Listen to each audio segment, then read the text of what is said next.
Api di Bukit Menoreh. Cerita, Esa Mintarja. Audiobook, novel silat. Bab 387.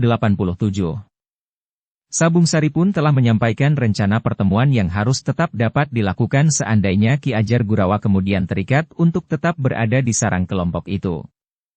Pasar adalah tempat yang paling baik untuk melakukan hubungan itu, berkata Sabung Sari. Ya, jawab Ki Wirayuda. Namun pasar akan tetap mendapat pengawasan yang seksama daripada petugas sandi. Kami akan tetap berhati-hati Ki Wirayuda, desis Sabung Sari. Malam itu juga Sabung Sari dan Gelagah Putih telah mengambil kuda mereka dan segera kembali ke sarang kelompok Gajah Liwung. Di Regol Butulan, mereka mengatakan kepada para petugas bahwa mereka baru saja menunggui saudara mereka yang sakit di dalam kota. Malam itu mereka harus pulang ke padukuhan mereka, karena besok pagi-pagi mereka akan ikut pada upacara perkawinan kemanakan mereka. Karena keduanya nampaknya tidak mencurigakan, maka Sabung Sari dan Gelagah Putih tidak mengalami kesulitan keluar Regol Butulan, kembali ke Sumpio. Ketika mereka sampai di sarang mereka, maka rumah itu sudah sepi. Seisi rumah sudah tertidur nyenyak, kecuali Pranawa yang mendapat tugas berjaga-jaga. Sambil terkantuk-kantuk ia duduk di ruang dalam. Di hadapannya memang terbuka sebuah kitab yang dibacanya untuk melawan kantuk. Namun kadang-kadang matanya masih juga terpejam meskipun ia masih tetap duduk. Tugas yang setengah malam itu memang terasa menjemukan. Sebenarnya Pranawa memilih setengah malam yang pertama. Tetapi ketika ia beradu jari dengan Rumeksa, ia kalah. Karena itu, Rumeksalah yang berhak memilih, apakah tengah malam pertama atau tengah malam kedua. Ternyata Rumeksa memilih tengah malam pertama. Namun kedatangan Sabung Sari dan Gelagah Putih yang mengejutkan Pranawa itu justru membuat kantuknya hilang. Beberapa saat mereka sempat berbincang. Namun Sabung Sari dan Gelagah Putih yang tidak bertugas itu pun kemudian telah pergi ke biliknya untuk beristirahat. Kepada Pranawa, Gelagah Putih sempat berbisik. Malam tinggal sedikit. Kau harus bertahan. Pranawa tersenyum. Katanya. Aku akan bertahan. Besok aku akan tidur sehari penuh. Ketika kemudian Sabung Sari dan Gelagah Putih pergi ke bilik mereka, maka Pranawa justru tidak mengantuk lagi. Ia kembali membaca kitab yang masih terbuka, diterangi lampu minyak yang berkeredipan. Di hari berikutnya, para anggota kelompok Gajah Liwung itu telah menyusun kesepakatan. Jika pada suatu saat Ki Ajar Gurawa dan kedua muridnya tidak lagi sempat kembali ke Sumpio, maka mereka akan berusaha untuk dapat menghubungi para anggota yang lain di Pasar Kota Raja. Jika terjadi perubahan lingkungan kegiatan, maka Ki Ajar Gurawa akan berusaha untuk memberitahukannya. Sore nanti aku harus pergi ke rumah Ki Ranggana Wandawa, berkata Ki Ajar Gurawa. Aku tidak tahu, apakah kehadiranku nanti akan memberikan petunjuk lebih jauh, atau bahkan sebaliknya, di rumah itu sudah disediakan tiang gantungan untuk kami bertiga. Ki Jayaraga tersenyum. Katanya. Apakah artinya tiang gantungan bagi Ki Ajar? Jika leher Ki Ajar menjadi bara, maka tali itu akan terputus sendiri. Ah! Ki Ajar Gurawa mengerutkan keningnya. Namun kemudian ia pun tersenyum sambil berkata. Bukankah hanya orang-orang yang berilmu tinggi dapat berbuat demikian? Ki Jayaraga justru tertawa. Tetapi ia tidak berkata lebih lanjut. Hari itu, Ki Jayaraga masih juga pergi ke kota raja. Namun ia masih belum dapat bertemu dengan Podang Abang. Demikian pula anggota Gajah Liwung yang lain yang juga pergi ke kota, sama sekali tidak melihat orang-orang yang dapat menarik perhatian mereka. Namun anggota Gajah Liwung tidak dapat memancing dengan menimbulkan persoalan, sebagaimana saat mereka berhadapan dengan kelompok-kelompok anak-anak muda yang sudah tidak nampak lagi kegiatannya justru setelah kelompok yang menyebut dirinya Gajah Liwung itu hadir di kota raja. Jika anak-anak muda anggota Gajah Liwung yang dipimpin Sabung Sari itu melakukan kegiatan, maka mereka justru akan berhadapan dengan prajurit sandi yang nampaknya juga meningkatkan kegiatannya itu. Sementara itu, Ki Wirayuda pun telah menghadap Ki Patih Mandaraka pagi-pagi begitu matahari terbit. Ki Wirayuda ingin bertemu dengan Ki Patih sebelum Ki Patih pergi ke Paseban. Ketika laporan Sabung Sari dan Gelagah Putih itu dilaporkan kepada Ki Patih, maka Ki Patih pun telah menanggapinya dengan bersungguh-sungguh. Jika demikian, kecurigaan kita selama ini benar adanya, berkata Ki Patih Mandaraka. Ya Ki Patih, jawab Wirayuda. Tetapi kita masih perlu mencari, siapakah orang-orang yang memperalat atau diperalat oleh Ki Ranggarasa Praja itu. Untuk apa mereka melakukannya? Lakukan tugas itu sebaik-baiknya Wirayuda, berkata Ki Patih. Tetapi kau harus sangat berhati-hati. Mungkin orang-orangmu telah ada pula yang terseret ke dalam jalur kegiatan Ki Rangga sehingga usahamu akan sia-sia. Sementara itu kau harus tetap melindungi nama Ki Ajar Gurawa agar ia tidak terjebak dalam satu kesulitan. Ki Wirayuda mengangguk-angguk.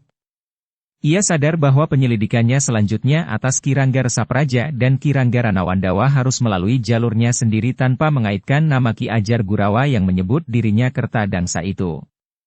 Dengan demikian maka jika jalur penyelidikannya terputus karena orang-orangnya ada yang sudah terpengaruh oleh kedua orang itu, maka persoalannya akan dapat dibatasi. Ki Ajar Gurawa meninggalkan Sumpiuh sebelum Ki Jayaraga kembali dari kota raja. Namun segala pembicaraan telah dilakukan dan mendapatkan kesepakatan. Dengan demikian, maka mereka bersama-sama tinggal melaksanakannya saja. Perhatian kelompok Gajah Liwung yang dipimpin oleh Sabung Sari itu kemudian dipusatkan kepada jalur yang sudah ditempuh oleh Ki Ajar Gurawa. Seperti yang dikatakannya, maka lewat senja hari itu, Ki Ajar akan menghubungi Ki Ranggara Nawandawa. Ki Ajar sudah dibenarkan datang bersama dengan kedua orang muridnya yang disebutnya kemanakannya itu. Sebenarnya lah ketika senja mulai turun, maka Ki Ajar sudah berjalan menuju ke arah yang dikatakan oleh Dipacala. Ia telah melangkah menuju ke rumah Ki Ranggara Nawandawa yang letaknya memang agak lebih ke pinggir daripada rumah Ki Ranggarasa Praja. Ternyata Ki Ajar Gurawa yang dikenal dengan nama Ki Kertadangsa itu diterima dengan baik oleh Ki Ranggara Nawandawa. Sementara itu Dipacala pun telah berada di rumah itu pula bersama 3 orang yang lain. Ki Ajar yang bertindak sangat berhati-hati itu tidak berbuat sesuatu kecuali menunggu, ia duduk bersama kedua muridnya di sebuah amben yang tidak terlalu panjang di serambi rumah Ki Rangga yang luas. Sementara itu 3 orang yang telah datang lebih dahulu duduk di sisi yang lain. Ketiga orang itu memang nampak kasar dan garang. Namun Ki Ajar sendiri memang berusaha untuk nampak kasar dan garang. Pakaiannya pun telah disesuaikannya pula. Demikian pula kedua orang muridnya yang masih muda itu. Tetapi rasa-rasanya ketiga orang yang telah ada di serambi itu selalu mengawasinya, sehingga Ki Ajar menjadi agak canggung karenanya. Mungkin orang-orang itu merasa belum pernah melihat kami, berkata Ki Ajar itu di dalam hatinya. Beberapa saat kemudian, ternyata telah datang lagi 2 orang yang tidak kalah kasarnya dari ketiga orang yang telah lebih dahulu ada di serambi itu. Keduanya memandang berkeliling sebelum kemudian duduk di sudut yang lain. "Kemana kita malam ini?" salah seorang dari kedua orang itu bertanya. "Tidak malam ini." Dipacala yang menjawab. "Jadi," bertanya orang itu. "Kita tunggu Ki Ranggara Nawandawa." "Mungkin ada pembicaraan yang perlu malam ini," jawab Dipacala. Orang itu mengangguk-angguk. Sementara Ki Rangga yang berada di dalam pun telah keluar dan duduk di serambi itu pula. "Besok kita bergerak," berkata Ki Rangga. "Kita akan mengatur laku kegiatan kita besok." "Siapa yang akan pergi?" bertanya salah seorang dari kedua orang yang datang terakhir. "Kita yang ada di sini," jawab Ki Rangga. Kedua orang itu termangu-mangu sejenak. Ketika mereka memandang kedua orang murid Ki Ajar Gurawa, seorang di antaranya bertanya. "Bersama kedua anak-anak itu?" "Ya," jawab Ki Rangga. "Apakah sudah tidak ada orang lagi di antara kita, sehingga kita mengajak kanak-kanak yang baru kemarin dapat berjalan?" "Siapakah mereka?" "Kau atau aku yang menentukan," bentak Ki Rangga. Orang itu terdiam. Ternyata wibawa Ki Ranggara Nawandawa cukup tinggi. Dalam pada itu Ki Rangga pun berkata selanjutnya. "Kita sudah memutuskan untuk tidak bergerak sama sekali selama sepekan ini. Malam ini adalah malam terakhir. Besok kita mulai dengan satu langkah yang tidak boleh gagal, karena sasarannya sudah benar-benar dipilih dari 5 pilihan. Kita besok bergerak dengan kekuatan yang besar, namun kita tidak dapat menunggu kawan-kawan kita yang sedang kembali ke padepokan. Karena itu, aku memutuskan untuk membawa Kertadangsa bersama kedua orang kemanakannya itu. Sementara ini kita masih menunggu 3 orang kawan kita yang lain." Orang-orang yang ada di serambi itu mengangguk-angguk. Sementara itu Ki Rangga pun berkata, "Duduklah. Jangan gelisah, dan jangan menilai orang lain yang aku undang ke rumahku." Ketika kemudian Ki Rangga masuk lagi ke ruang dalam, salah seorang dari ketiga orang yang datang lebih dahulu bertanya kepada kedua orang yang datang kemudian. Di mana Wirok itu? Apakah kau tidak bersamanya? Anak itu benar-benar demit, jawab salah seorang dari keduanya. Ia singgah di rumah Biang Santir. Anak itu seharusnya dibunuh saja. Di rumah Biang Santir ia akan dapat membuka rahasia jika ia terlalu banyak minum tuak. Pinjal dan Lorok akan mencegahnya, jawab orang itu. Kalau semuanya menjadi mabuk, berkata salah seorang yang lain di antara ketiga orang itu.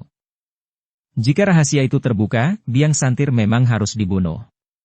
Tetapi Biang Santir tidak akan berusaha mengungkit rahasia apapun. Asal Wirok memberinya uang, itu sudah cukup, jawab salah seorang dari kedua orang yang datang kemudian. Ki Ajar Gurawa termangu-mangu mendengar pembicaraan itu. Ketika ia dengan sekilas melihat wajah murid-muridnya, ia melihat kerut di dahi mereka. Namun mereka sudah memasuki satu lingkungan yang keras dan kasar, mereka pun harus dapat menyesuaikan diri dengan sebaik-baiknya. Sejenak kemudian, maka telah dihidangkan minuman dan makanan bagi mereka. Wedang jahe hangat dengan gula kelapa. Beberapa potong sagon manis dan beberapa bungkus lemet ketela pohon. Beberapa saat lamanya mereka menunggu. Tetapi ketiga orang itu masih belum datang. Ki Rangga Ranawandawa yang kemudian juga ikut duduk bersama orang-orang itu menjadi gelisah. Susul mereka, berkata Ki Rangga kemudian. Dipacala yang berkumis melintang itu pun kemudian ikut memerintah. Susul ketiganya. Aku tidak telaten menunggu. Agaknya mereka sudah tahu bahwa malam ini kita masih belum akan bergerak, jawab salah seorang dari antara kedua orang yang datang kemudian. Tahu atau tidak, aku tidak mau menunggu lama, jawab Ki Rangga. Kedua orang itu pun kemudian bangkit berdiri. Tetapi sebelum mereka beranjak keluar, maka mereka telah mendengar suara orang bercakap-cakap di luar. Itu mereka, desis salah seorang dan kedua orang yang akan menjemput itu. Sejenak kemudian, maka pintu pun terbuka seorang yang bertubuh tinggi kekar dengan cambang dan kumis tebal melangkah masuk. Suara tertawanya terdengar tinggi sambil berkata, "Heh, apakah kalian sudah lama menunggu?" Duduk, tiba-tiba Ki Rangga membentak. Wirok, orang yang bertubuh tinggi kekar dengan cambang dan kumis tebal itu, termangu-mangu sejenak. Namun kemudian ia pun bergeser ke amben yang berada di sebelah pintu serambi itu. Dua orang kawannya diam-diam telah melangkah masuk pula dan duduk di sebelah Wirok. "Kemana saja kalian?" bertanya Ki Rangga. Ternyata wibawa Ki Rangga memang besar. Wirok yang bertubuh tinggi besar itu seakan-akan telah berkerut. "Kami singgah di kedai minum itu sebentar Ki Rangga." "Mabuk lagi," desak Ki Rangga. "Tidak. Tidak sampai mabuk," jawab Wirok. "Kenapa kau datang sangat terlambat?" bertanya Ki Rangga pula. "Bukankah malam ini kita tidak akan berbuat sesuatu?" Wirok justru bertanya. "Meskipun tidak, tetapi bukankah aku minta kalian datang lewat senja?" sahut Ki Rangga. Wirok itu menundukkan kepalanya. Demikian pula kedua orang kawannya. "Minumlah jika kau sudah menjadi halus lagi.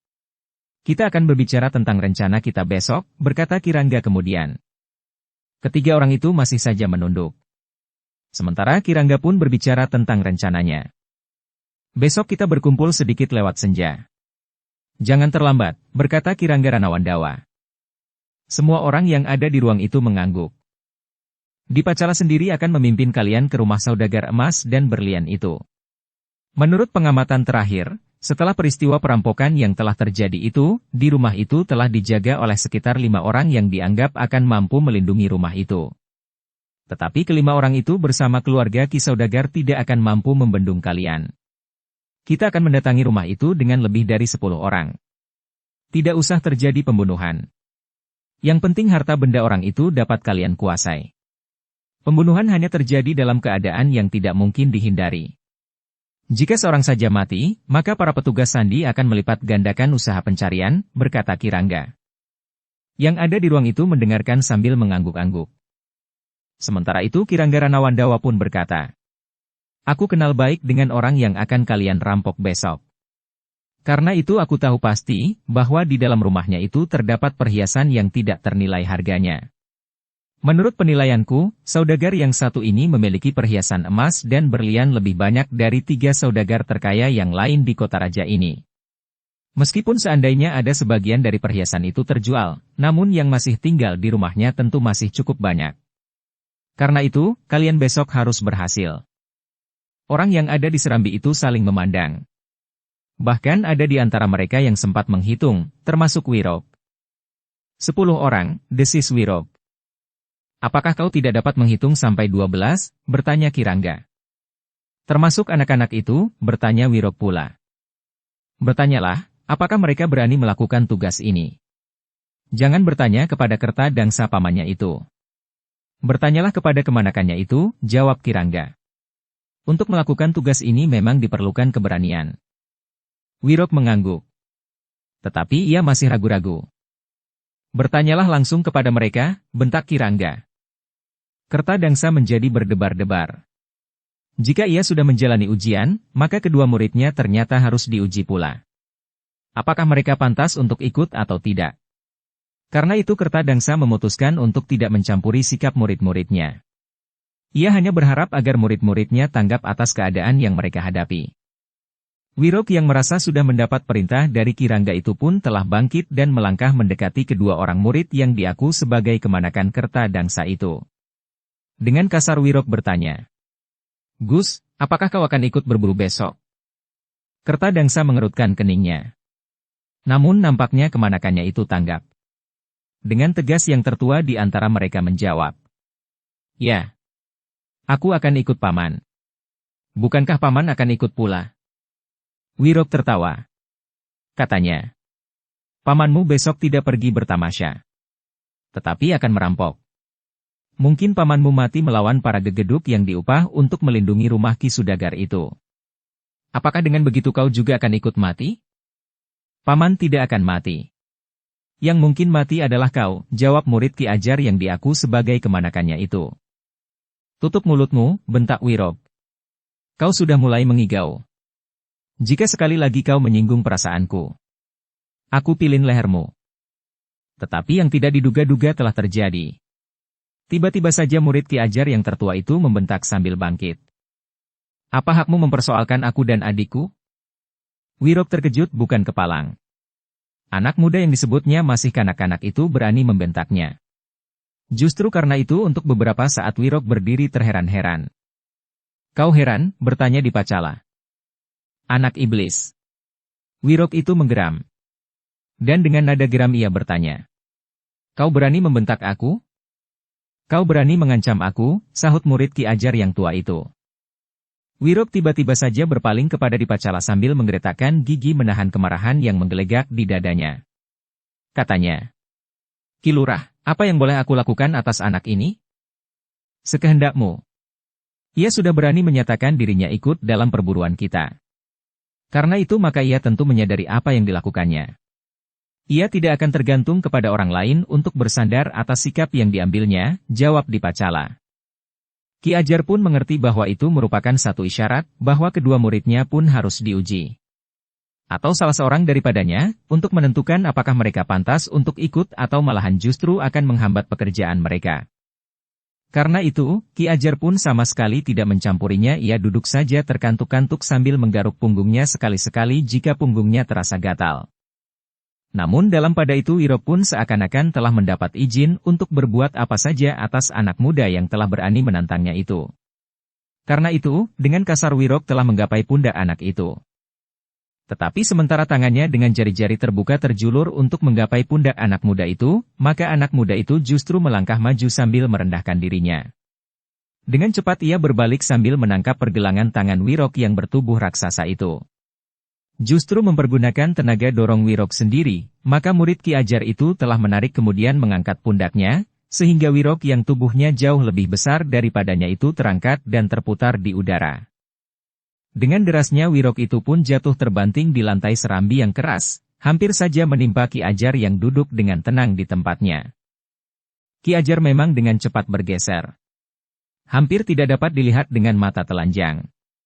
Namun ia sudah terbebas dari hempasan tubuh yang terbanting jatuh itu. Terdengar teriakan tertahan. Demikian tubuh itu jatuh terbanting di lantai, maka anak muda yang membantingnya itu melangkah beberapa langkah surut sambil memperhatikan Wirok yang kesakitan terbaring di lantai. Tangannya pun kemudian menggapai-gapai. Ketika tangannya menangkap amben bambu tempat Ki Ajar duduk, maka ia pun berusaha untuk bangkit berdiri. Namun tulang belakang Wirok itu seakan-akan telah menjadi berpatahan. Iblis kau, geram Wirok sambil menyeringai. Kau kira kau telah berhasil? Licik. Sambil berpaling kepada Kirangga ia bertanya.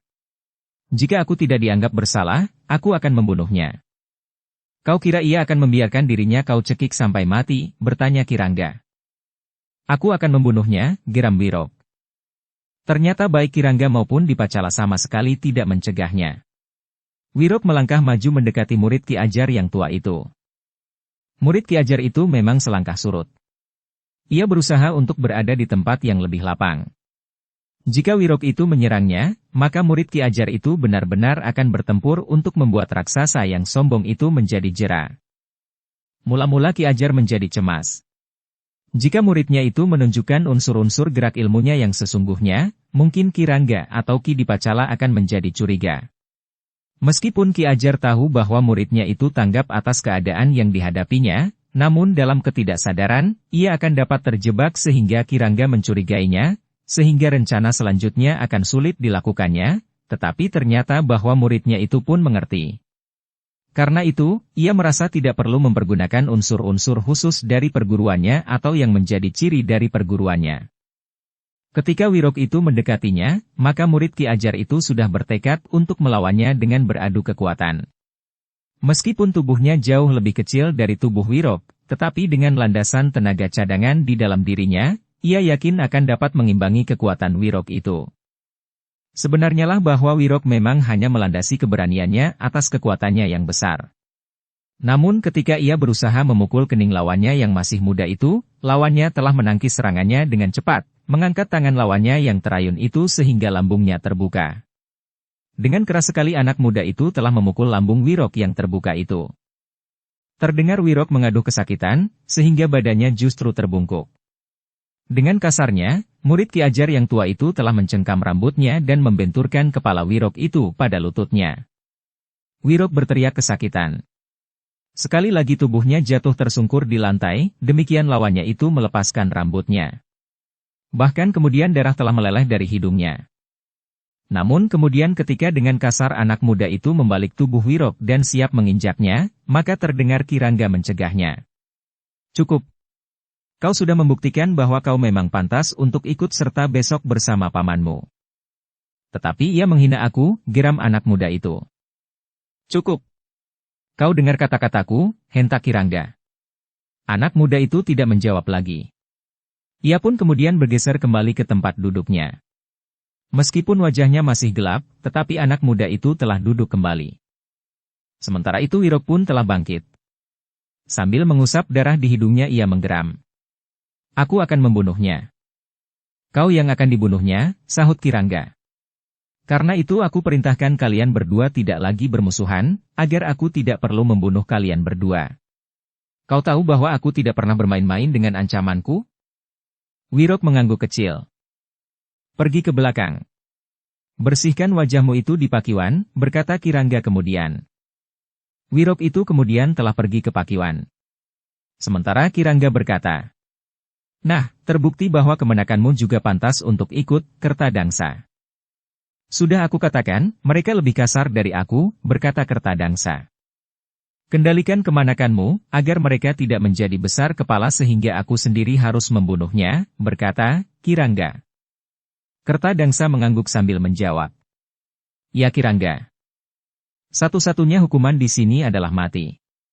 Kami tidak pernah melepaskan anggota kami hidup-hidup apalagi jika kami tahu bahwa orang itu akan berkhianat, berkata Kirangga selanjutnya. Kertadangsa mengangguk kecil. Tetapi ia tidak menjawab, Lapun tahu bahwa ancaman itu diberikan juga kepadanya dan kepada kedua muridnya itu. Sejenak kemudian, Wirok pun telah hadir pula setelah mencuci mukanya yang dibasahi oleh darahnya yang mengalir dari hidungnya. Ia tidak lagi duduk sambil menengadahkan wajahnya. Ternyata anak-anak ingusan itu memiliki kemampuan dan kekuatan yang sangat besar. Nah, berkata Kirangga kemudian. Besok kalian harus berkumpul di sini. Lewat senja. Jangan terlambat. Kita masih akan menentukan sikap terakhir. Tetapi tidak akan merubah rencana induk yang sudah aku tetapkan. Demikianlah, Orang-orang yang hadir di serambi itu pun diizinkan untuk meninggalkan rumah Kirangga dengan pesan, besok mereka tidak boleh terlambat. Terutama Wirok dan kawan-kawannya. Tanpa dipesan lagi, orang-orang itu keluar dari regol halaman Kirangga dengan sangat hati-hati. Seorang demi seorang, agar jika ada orang yang melihat, perhatian mereka tidak tertuju langsung kepada beberapa orang sekaligus. Ki Ajar Gurawa dan kedua orang muridnya pun telah meninggalkan tempat itu pula. Mereka langsung menuju ke Sumpiuh untuk bertemu dengan anggota kelompok Gajah Liwung yang dipimpin oleh Sabung Sari. Ki Ajar menyadari bahwa ia bersama kedua muridnya akan menjadi sangat letih. Malam itu mereka kembali ke Sumpiuh, besok mereka harus kembali ke rumah Kirangga Ranawandawa. Namun ketiganya memang sudah berniat untuk memasuki sarang kelompok yang ternyata memang mengarah ke kelompok yang mereka cari. Ketika rencana itu kemudian disampaikannya kepada anggota-anggota Gajah Liwung, maka Sabung Sari pun berkata, "Kita akan melaporkannya kepada Ki Wirayuda, atau kita sendiri langsung akan mencegahnya." "Jangan sekarang," berkata Ki Ajar Gurawa. "Biarlah sekarang rencana ini berjalan dengan baik. Jika rencana ini gagal justru saat kami memasuki gerombolan itu, maka mereka tentu akan segera mencurigai kami. Apalagi orang-orang seperti Kirangga Ranawandawa dan Rangga Resapraja akan dapat melihat lewat kedudukan mereka dan pengaruhnya atas para petugas sandi." "Jadi saudagar itu akan dikorbankan?" bertanya Sabung Sari. "Kali ini saja," jawab Ki Ajar Gurawa.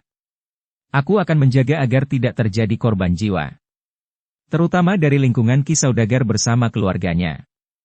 Apabila kelak gerombolan ini dapat dibongkar sampai tuntas, maka kekayaan gerombolan ini akan dapat diambil alih, dan tentu saja dengan agak kesulitan perhiasan saudagar itu dapat dikembalikan." Sabung Sari mengangguk-angguk. Kelompok itu pun pernah menemukan kekayaan yang sangat banyak sekali dan telah diserahkan kepada Ki Wirayuda. Dengan demikian maka kelompok Gajah Liwung itu pun berjanji untuk tidak ikut campur atas perampokan yang bakal terjadi itu. Demikian pula mereka belum akan melaporkan kepada para petugas sandi. Pada saat yang telah ditetapkan, maka Ki Ajar Gurawa dan kedua orang muridnya telah berada di rumah Kirangga Ranawandawa pula. Ki Ajar Gurawa telah memperingatkan muridnya, apabila Wirok dan kawan-kawannya mendendamnya. "Aku sudah bersiap menghadapinya, Guru," jawab muridnya. "Tetapi menurut perhitunganku, Wirok tidak akan berbuat apa-apa. Orang-orang yang demikian biasanya justru melihat kenyataan. Jika ia sudah dikalahkan, ia tidak akan berani lagi melawan. Apalagi di bawah saksi pimpinannya," berkata Ki Ajar. "Namun memang ada kemungkinan ia minta bantuan orang lain." "Kami akan berhati-hati Guru," jawab muridnya. Sebenarnya lah Wirok memang merasa tidak mampu mengimbangi kemampuan anak muda itu. Kepada kawan-kawannya ia berkata, "Tenaga anak muda itu luar biasa. Seperti seekor orang hutan. Nampaknya ia memiliki kekuatan dari iblis."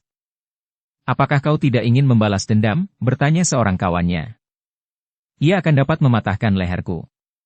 Aku kira pamannya yang bernama Kertadangsa itu memiliki kekuatan yang lebih besar," jawab Wirok yang seakan-akan memang sudah menjadi jera.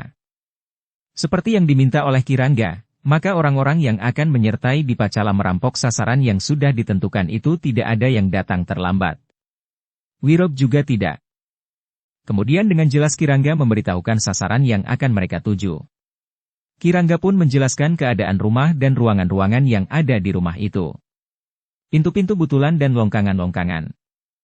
Sekali lagi Kirangga berkata, "Jika tidak terpaksa sekali, jangan ada korban jiwa. Aku kenal baik dengan saudagar yang kaya itu. Bahkan seluruh keluarganya. Jika nasib buruk, 1 atau 2 orang tertangkap, jangan sebut namaku. Siapa yang berani menyebut namaku, akan mati dalam keadaan yang paling buruk di ruang tahanannya. Aku dapat berbuat apa saja atas mereka yang tertawan. Sementara tidak seorang pun akan percaya bahwa aku terlibat dalam perampokan itu.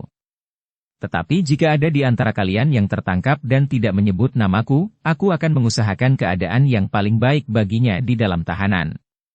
Bahkan mungkin dibebaskan." Orang-orang itu mengangguk-angguk. Mereka memang tidak merasa perlu menyebut Kirangga Ranawandawa.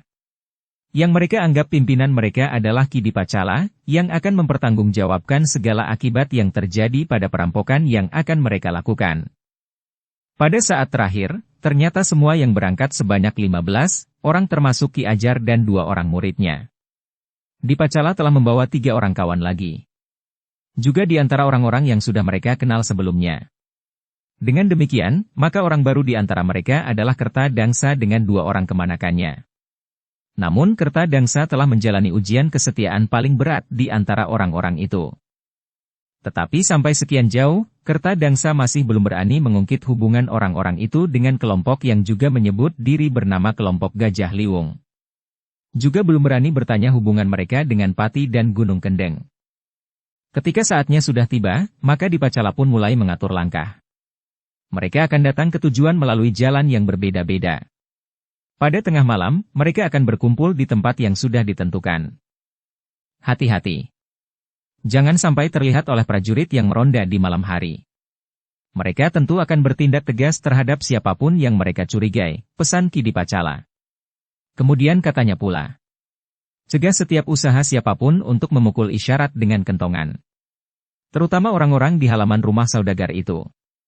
Menurut penilikan kami, di luar rumah itu hanya terdapat sebuah kentongan yang digantung di longkangan sebelah kiri. Kentongan itu harus dikuasai lebih dahulu. Juga harus dijaga pintu butulan. Ada 2 pintu butulan. 1 lagi pintu belakang dapur. Tidak seorang pun boleh keluar dari rumah itu. 5 orang upahan yang menjaga rumah itu berada di 3 tempat. 2 orang di gandok kanan dan 2 orang di gandok kiri. Sedangkan seorang di antaranya berada di ruang tengah bersama Ki Saudagar sendiri. Ingat, Ki Saudagar juga seorang yang berilmu. Kertadangsa mendapat tugas untuk menghadapi Ki Saudagar itu. Hati-hati. Jika tidak, maka kau benar-benar akan mati di rumah itu. Kedua kemenakanmu akan membantumu jika salah seorang upahan itu membantu Ki Saudagar. Kami akan menyelesaikan tugas-tugas yang lain. Ingat, jumlah kita semuanya 15 orang. Jika kita gagal, maka itu karena kedunguan kita. Tidak perlu menambah jumlah karena hanya akan menambah beban. Dukung channel Novel Silat dengan subscribe, follow, like, komen dan share. Demikianlah, maka sebelum tengah malam 15 orang itu sudah meninggalkan rumah Ki Ranggara Nawandawa. Mereka mengikuti jalan masing-masing sesuai dengan rencana. Sebelum tengah malam, mereka harus sudah berkumpul di tempat yang sudah ditentukan. Sebenarnya lah bahwa Ki Ajar Gurawa memang menjadi berdebar-debar. Bagaimanapun juga ada semacam kegelisahan di dalam hatinya. Nuraninya sama sekali tidak membenarkan tindakan yang akan dilakukannya. Apalagi ia merasa telah mengorbankan seseorang untuk menembus dinding yang menyelubungi sebuah gerombolan yang harus dihancurkan sampai ke akarnya, apapun alasan kehadiran gerombolan itu. Tetapi ia tidak mempunyai pilihan lain. Pengorbanan saudagar itu akan memberikan arti yang besar bagi kelompok Gajah Liwung. Bukan bagi kepentingan kelompok itu sendiri. Tetapi bagi kepentingan Mataram dan bagi kepentingan hidup bebrayan. Mudah-mudahan pengorbanan saudagar emas dan permata itu dapat ditebus di hari-hari mendatang, berkata Ki Ajar di dalam hati, karena Ki Ajar yakin bahwa baik Ki Wirayuda maupun Ki Patih Mandaraka sendiri tentu akan menilai semua langkah yang diambil untuk mematahkan keberadaan gerombolan yang telah membayangi Mataram, dan bahkan telah menimbulkan keresahan. Kedua murid Ki Ajar pun ternyata juga menjadi gelisah. Mereka telah dengan sengaja memasuki satu lingkungan hitam yang sebelumnya selalu dimusuhinya. Apakah langkah ini tidak berbahaya bagi Ki Saudagar? Bertanya muridnya yang muda ketika mereka duduk bertiga saja sambil menunggu langkah-langkah yang akan diambil malam itu. Kita akan berusaha untuk melindunginya, tentu dengan cara yang tidak menimbulkan kecurigaan. Adalah satu keberuntungan lagi bahwa akulah yang diwajibkan untuk menghadapi Ki Saudagar, berkata Ki Ajar Gurawa dengan nada dalam. Mereka pun tidak sempat bercakap-cakap lagi. Sejenak kemudian maka segala-galanya telah siap. Dipacala yang memimpin perampokan malam itu telah menjadi semakin garang. Seperti seekor harimau yang liar dan buas, ia menentukan langkah-langkah yang harus diambil oleh orang-orang yang ikut dalam perampokan itu. Sekali-sekali ia menggeram dan mengancam. Sikapnya memang agak berubah. Seakan-akan dalam keadaan yang demikian, di dalam tubuhnya itu telah hadir kekuatan hitam yang mengerikan. Kedua orang murid Ki Ajar Gurawa menjadi berdebar-debar melihat sikap itu. Namun Ki Ajar berdesis di telinga mereka. Dalam keadaan yang demikian kalian harus patuh, asal tidak sampai melanggar landasan penimbangan kita memasuki lingkungan ini. Ia dapat menjadi buas dan bahkan liar. Apalagi jika tugas ini dibayangi kegagalan. Nuraninya sama sekali tidak membenarkan tindakan yang akan dilakukannya. Apalagi ia merasa telah mengorbankan seseorang untuk menembus dinding yang menyelubungi sebuah gerombolan yang harus dihancurkan sampai ke akarnya, apapun alasan kehadiran gerombolan itu. Tetapi ia tidak mempunyai pilihan lain. Pengorbanan saudagar itu akan memberikan arti yang besar bagi kelompok Gajah Liwung. Bukan bagi kepentingan kelompok itu sendiri, tetapi bagi kepentingan Mataram dan bagi kepentingan hidup Bebrayan. Kedua murid Ki Ajar itu mengangguk-angguk. Ketika saatnya sudah dianggap tepat, maka Dipacala itu pun telah memberikan isyarat kepada orang-orangnya untuk mulai bergerak. Dua orang yang berjalan lebih dahulu akan memperhatikan suasana. Setelah yakin bahwa tidak ada orang yang melihat kehadiran mereka, 15 orang itu pun dengan cepat telah memasuki halaman. Mereka tidak membuka pintu regol halaman, tetapi mereka telah berloncatan dari segala arah, melompati dinding yang mengelilingi halaman dan kebun rumah saudagar itu. Dengan cepat pula setiap orang menempatkan dirinya di tempat yang telah ditentukan. 3 orang di gandok kiri, 3 orang di gandok kanan, dan 3 orang siap memasuki ruang dalam. Mereka adalah Ki Ajar dan kedua muridnya. Yang lain mengawasi pintu butulan dan kentongan. Sementara Dipacala sendiri akan merampas emas dan berlian, dibantu oleh seorang kepercayaannya, yang juga akan melalui ruang dalam. Mereka tentu mengadakan perlawanan, berkata Dipacala sesaat sebelum mereka berpencar. Karena itu kalian harus siap bertempur, meskipun Kirangga berpesan jika tidak terpaksa jangan membunuh, agar para petugas sandi tidak menjadi semakin garang. Memang lebih baik jika mereka tidak melakukan perlawanan. Ketika semua sudah siap di tempat masing-masing, maka Dipacala pun telah mengetuk pintu rumah Ki Saudagar itu perlahan-lahan. Ternyata ketukan itu telah berhasil membangunkan Ki Saudagar. Karena itu, terdengar ia bertanya. Siapa di luar? Aku Ki Saudagar, jawab Dipacala. Aku siapa? Desak Ki Saudagar. Peronda di gardu. Kami ingin memberikan beberapa keterangan, jawab Dipacala. Aku kenal semua orang, jawab Ki Saudagar. Siapa yang meronda? Dipacala telah mendapat keterangan bahwa Ki Saudagar agak kurang rapat bergaul dengan tetangganya, karena pekerjaannya yang sering membawanya ke tempat yang agak jauh sehingga seakan-akan ia jarang sekali ada di rumah. Ia berangkat pagi-pagi dan pulang menjelang senja.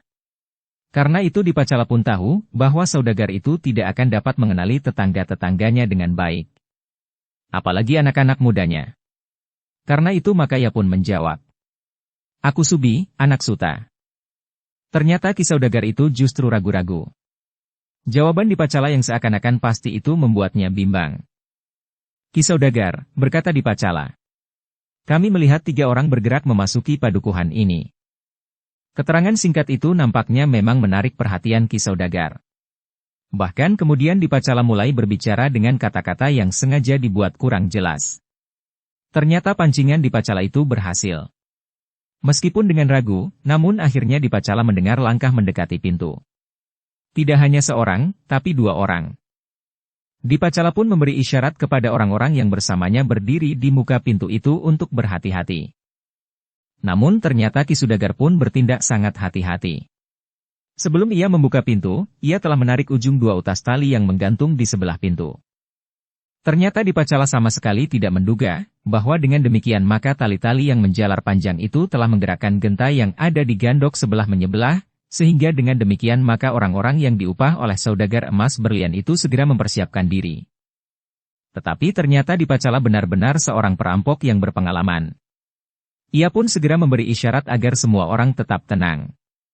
3 orang yang berada di gandok kiri dan 3 orang di gandok kanan pun sama sekali tidak berbuat sesuatu. Bahkan mereka berusaha untuk berada di tempat yang gelap, terlindung dari cahaya lampu minyak di pendapa. Karena tidak ada gejolak sama sekali di luar pintu peringgitan, maka Ki Saudagar itu bertanya sekali lagi. Apa yang telah kau lihat? Ki Saudagar, jawab Dipacala. Kami berlima melihat 3 orang itu. Kami menjadi ketakutan. Kami ingin minta izin untuk berada di sini. Kenapa kalian ketakutan? Bertanya Ki Saudagar. Dipacala memang menjawab. Tetapi jawabannya tidak begitu jelas. Yang terdengar hanyalah 3 orang yang garang. Nampaknya Ki Saudagar memang tertarik kepada keterangan yang kurang jelas itu. Perlahan-lahan ia mengangkat selarak pintu peringgitan. Sejenak kemudian pintu peringgitan itu terbuka. Ia memang melihat 5 orang berdiri di pendapa. Namun 5 orang itu tidak seperti yang dibayangkannya. Bukan 5 orang anak muda yang pucat dan ketakutan. Tetapi 5 orang laki-laki yang garang. Ki Saudagar segera menyadari bahwa ia telah terjebak. Karena itu maka ia pun segera menarik ujung tali yang menggantung di sebelah pintu. Keras sekali, sehingga genta di gandok sebelah menyebelah itu pun berdentang keras. Orang-orang yang diupah oleh Ki Saudagar itu pun segera menyadari bahwa sesuatu telah terjadi di rumah Ki Saudagar itu. Sementara itu Dipacala yang bertugas untuk merampas harta benda milik Saudagar itu, terutama emas dan berlian, bersama dengan seorang kepercayaannya justru melangkah surut. Ki Ajar menyadari bahwa tugasnya adalah memancing Saudagar itu untuk bertempur. Dengan tangkasnya Ki Ajar Gurawa yang dikenal bernama Kertadangsa itu menyerang Ki Saudagar dengan pedangnya. Namun Ki Saudagar pun telah bersiap pula, sehingga dengan tangkasnya ia menangkis serangan itu. Kertadangsa berusaha untuk memutar pedangnya. Namun ketika sekali lagi pedangnya terjulur, maka Ki Saudagar pun telah menangkisnya pula. Bahkan dengan cepat, Ki Saudagar telah membalas serangan itu dengan tusukan lurus ke arah jantung. Kertadangsa segera meloncat surut. Ketika dengan tangkas Saudagar emas berlian itu memburunya, maka kedua kemanakan Kertadangsa itu telah melibatkan diri pula. Seorang dari orang upahan Saudagar itu termangu-mangu. Tetapi melawan 3 orang, Saudagar itu memang mengalami kesulitan. Sementara itu, Kertadangsa dan Saudagar itu menjauhi pintu. Dipacala dan kepercayaannya yang semula termangu-mangu ternyata telah melibatkan diri pula, sehingga Saudagar itu harus melawan 5 orang bersama Sarna. Dalam keadaan yang demikian, orang upahan itu tidak mempunyai pilihan. Dengan geram ia telah meloncati telundak pintu dan dengan serta-merta telah menyerang orang-orang yang tengah bertempur mengeroyok Saudagar itu. Yang langsung melawan orang itu adalah kedua orang kemanakan Kertadangsa itu. Dengan golok yang besar kedua kemanakan Kertadangsa itu melibat orang upahan itu dengan cepat, sehingga orang itu tidak mempunyai kesempatan untuk membantu Ki Saudagar. Namun Ki Dipacala dan kepercayaannya tidak bertempur berkepanjangan. Demikian pintu itu tidak terjaga lagi, keduanya telah menyelinap masuk ke dalam rumah itu. Mereka langsung pergi ke bilik induk di ruang dalam rumah Ki Saudagar. Jika mereka menemukan Nyi Saudagar, maka dengan mengancam Nyi Saudagar, pertempuran pun akan cepat selesai. Tetapi ternyata bilik induk rumah itu kosong sama sekali. Ketika mereka mencari di bilik-bilik yang lain, rumah itu benar-benar kosong. Kemana penghuni rumah ini? Geram Dipacala. Kepercayaannya pun termangu-mangu. Ternyata seisi rumah itu telah mengungsi, termasuk anak-anak Ki Saudagar. Ternyata Ki Rangga tidak sempat mendapat keterangan tentang keluarga Ki Saudagar, geram Dipacala. Namun ia tidak membuang waktu. Dengan cepat ia telah berusaha untuk menemukan harta benda Ki Saudagar di dalam bilik induk rumah Ki Saudagar yang besar dan luas itu. Di pendapa, Ki Saudagar bertempur dengan Kertadangsa, sementara kedua orang kemanakan Kertadangsa itu telah berusaha mengikat salah seorang dari kelima orang upahan yang membantu menjaga rumah Ki Saudagar itu dalam pertempuran, sehingga orang itu tidak sempat berbuat lain. Kedua kemanakan Kertadangsa itu berloncatan dengan cepatnya. Golok di tangan mereka terayun-ayun mendebarkan jantung. Sementara itu, 2 orang yang berada di gandok sebelah kiri dan 2 orang di sebelah kanan pun telah berloncatan keluar. Namun demikian mereka berada di serambi gandok, masing-masing telah menghadapi 3 orang yang garang dengan senjata di tangan masing-masing. Pertempuran pun tidak dapat dielakkan. Di serambi gandok kiri, serambi gandok kanan dan di pendapa. Sedangkan Dipacala dan kepercayaannya pun telah membongkar seisi bilik induk di dalam rumah Ki Saudagar. Tetapi Dipacala tidak segera menemukan emas dan berlian yang dicarinya. Ki Saudagar yang merasa cukup aman dibantu oleh 5 orang yang dianggap memiliki kemampuan yang tinggi itu, ternyata tidak mampu untuk mengimbangi kekuatan dan kemampuan orang-orang yang menyerang rumahnya itu. Apalagi ketika 2 orang yang mengawasi Butulan mendapat perintah Ki Dipacala untuk membantu kawan-kawannya yang bertempur di gandok kiri dan kanan, sementara yang lain masih tetap berada di belakang rumah, dan seorang lagi menjaga kentongan di longkangan. Orang-orang yang bertugas membantu menjaga rumah Ki Saudagar itu memang orang-orang pilihan. Tetapi ketika masing-masing harus melawan 2 orang, maka sulit bagi mereka untuk bertahan. Dalam pada itu, Ki Saudagar sendiri memang seorang yang berilmu tinggi. Namun menghadapi Kertadangsa maka seakan-akan ia tidak mendapat kesempatan sama sekali. Demikian pula pemimpin dari kelima orang yang diupahnya untuk membantunya. Dua orang anak muda yang dihadapinya benar-benar memiliki kemampuan yang sulit untuk dilawan. Dengan nada berat Kertadangsa itu pun berkata, "Menyerah sajalah Ki Saudagar. Kami ingin mendapatkan harta bendamu, bukan jiwamu." "Persetan dengan kalian," geram Ki Saudagar. Namun Kertadangsa menekannya dengan garang. Demikian pula kedua kemanakannya. Pertempuran yang terjadi di rumah itu semakin lama menjadi semakin sengit.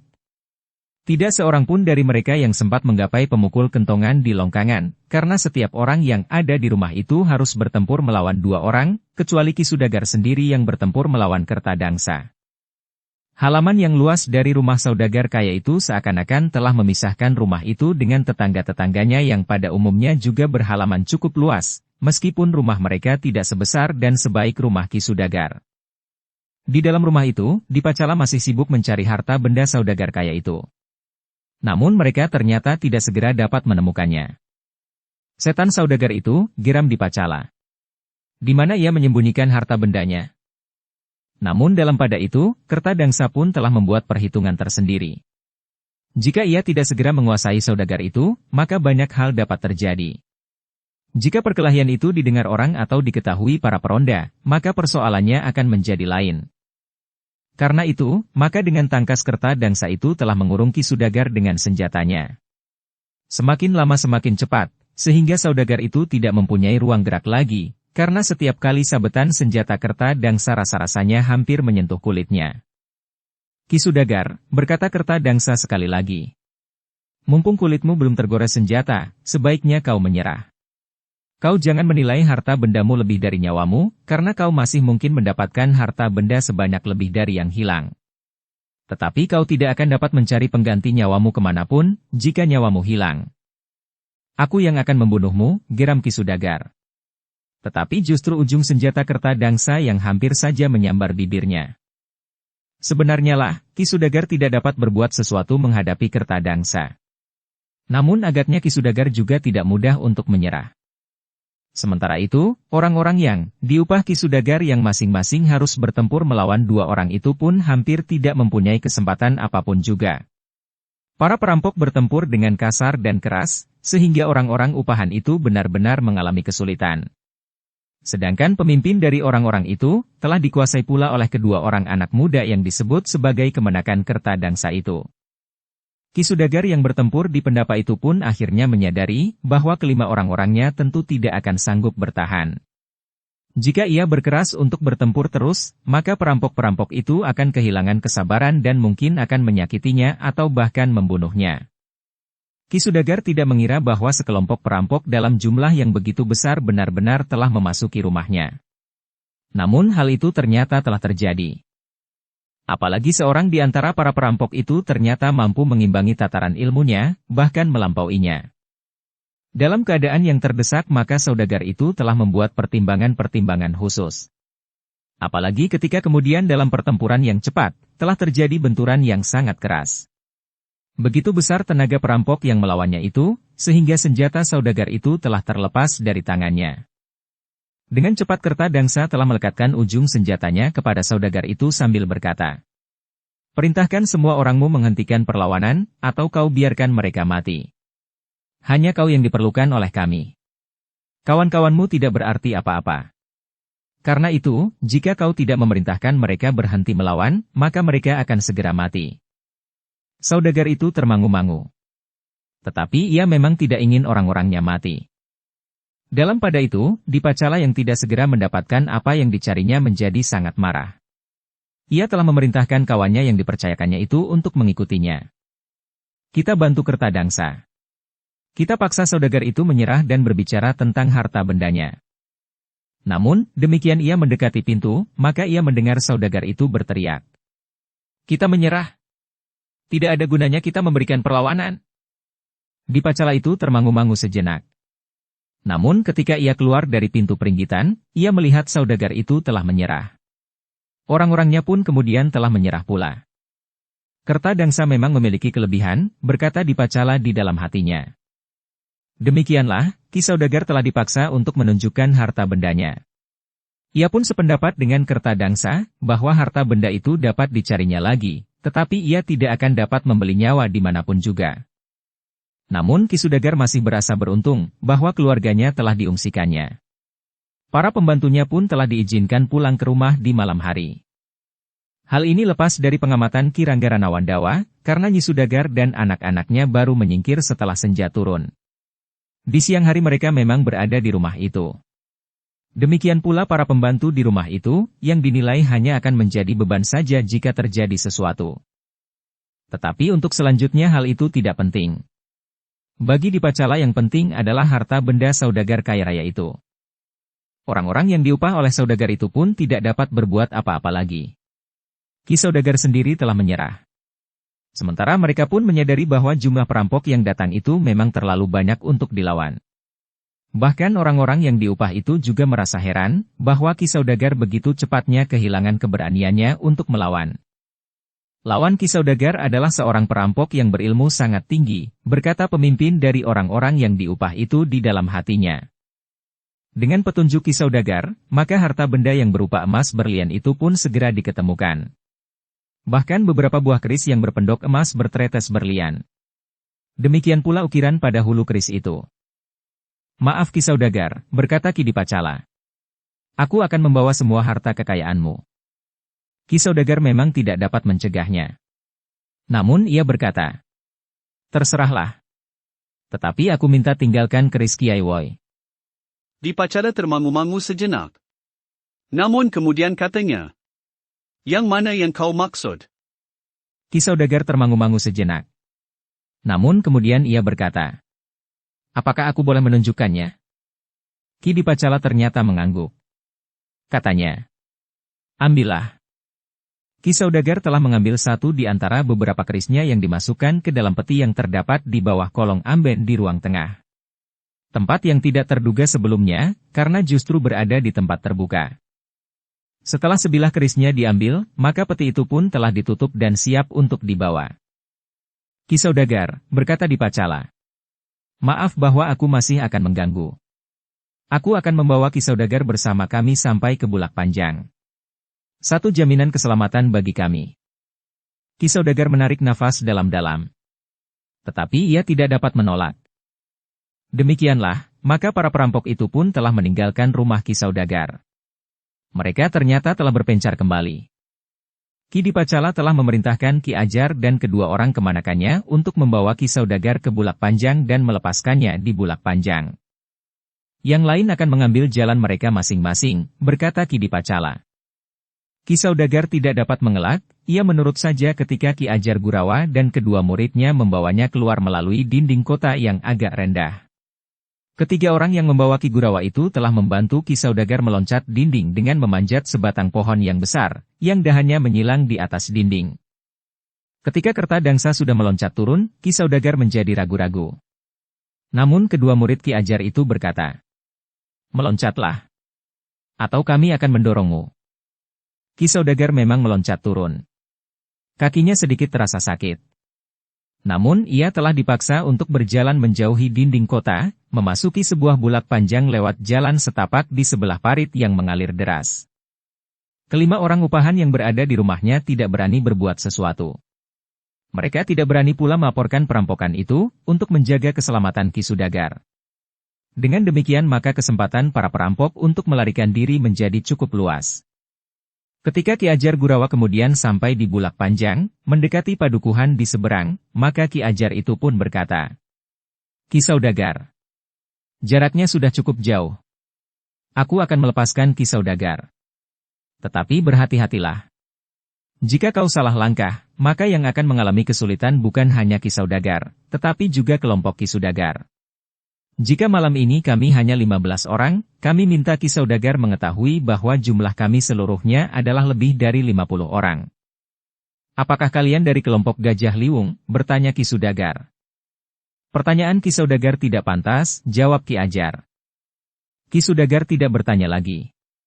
Ia mencoba mengenali wajah Ki Ajar dan kedua orang muridnya.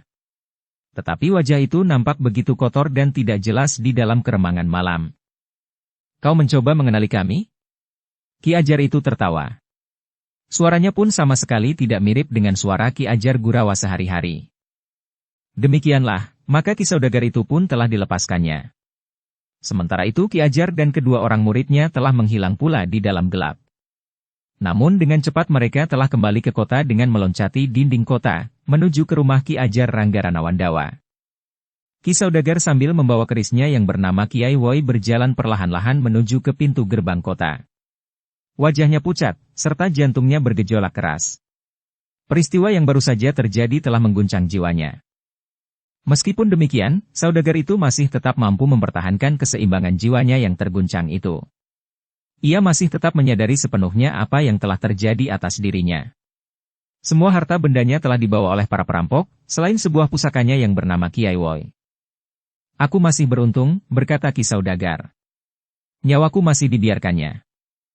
Di pintu gerbang utama, Ki Saudagar melaporkan apa yang telah dialaminya. Kenapa ia menjelang dini hari seorang diri memasuki pintu gerbang utama kota raja? Pemimpin para petugas di pintu gerbang utama itu tidak demikian saja percaya. Ki Saudagar itu telah dibawanya ke gardu di sebelah dalam pintu gerbang itu untuk dimintai keterangan lebih jelas. Baru kemudian para prajurit yang bertugas itu yakin bahwa Ki Saudagar memang baru saja dirampok. Meskipun demikian, pemimpin prajurit itu telah mengirimkan 2 orang prajurit untuk mengikuti dan melihat sendiri keadaan rumah Ki Saudagar yang baru saja dirampok itu. Dengan demikian, maka bersama kedua orang prajurit yang telah melihat keadaan rumah Ki Saudagar itu, mereka telah pergi ke gardu induk pengendalian para petugas di dalam kota raja malam itu. Ternyata sejenak kemudian, kota raja itu menjadi gelisah. Para prajurit yang bertugas dengan beberapa orang petugas sandi telah datang ke rumah Ki Saudagar yang kaya raya itu. Mereka melihat keadaan rumah Ki Saudagar yang beberapa ruangannya memang menjadi kacau. Di Pacala di saat mencari harta benda Ki Saudagar telah membongkar beberapa buah geledek dan peti-peti kayu. Bahkan ada beberapa bagian dinding yang telah dirusak pula. Berita perampokan itu dengan cepat telah menjalar. Para peronda di padukuhan itu pun telah dipanggil oleh para prajurit yang ada di rumah Saudagar kaya itu. Tetapi tidak seorang pun di antara mereka yang dapat memberikan keterangan tentang perampokan itu. Kami tidak melihat seorang pun memasuki padukuhan ini, jawab para peronda. Hanya pun sama sekali tidak mirip dengan suara Ki Ajar Gurawa sehari-hari. Apakah tidak ada di antara kalian yang mengelilingi padukuhan ini di tengah malam, bertanya prajurit itu. Pemimpin peronda itu menjawab. Aku sendiri bersama 3 orang kawan telah mengelilingi jalan-jalan padukuhan. Kami telah membunyikan kentongan kecil kami sepanjang jalan untuk membangunkan orang-orang yang terlalu nyenyak tidur. Pagi-pagi sekali, pasar di kota raja itu telah diguncang dengan berita perampokan yang besar itu. Perampokan yang dilakukan oleh lebih dari 10 orang. Bahkan sekitar 15 orang, dan berhasil membawa harta benda yang sangat besar nilainya, milik seorang saudagar kaya di kota raja itu. Hampir setiap orang di pasar itu telah memperbincangkan perampokan itu. Jumlahnya melampaui perampokan yang sebelumnya terjadi di kota raja itu juga.